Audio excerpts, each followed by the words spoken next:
Worst experience. Let's see. I think there's actually a couple of them.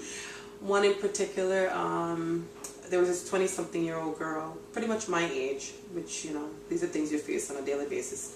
You'll find people who come in your same age going through very critical medical problems. There was this particular 20-something-year-old, I can't say name because of something called HIPAA violation, but she was 20-something years old. She was from Norwalk community.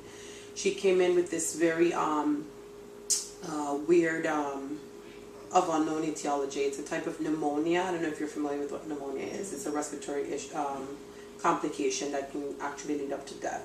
She was 20-odd years old. She had 2 kids. She had a 2-year-old and a 4-year-old. She was in the hospital for a good 2 weeks. We thought it was just a typical pneumonia, which had to be treated with antibiotics and rigorous respiratory therapy.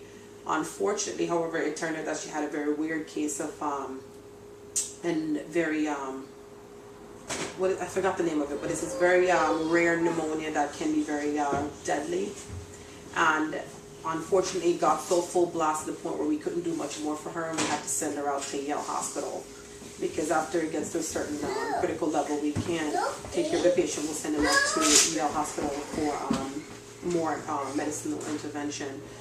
Unfortunately, when she left us, we sent her out in the best condition that we could have sent her out in, but when she went to Yale, supposedly they were trying to put a line in her, and she bled out and died, leaving a 2-year-old and a 4-year-old baby behind. So that was very heartbreaking, because I remember her last words were before she died. She wrote on a piece of paper specifically to me, asking me to help her and to make sure that, you know, she wouldn't die. And that was very heartbreaking. So I took that home with me. That was very personal for me, and that's pretty much one of the worst experiences I've ever had working for 5 years in that field.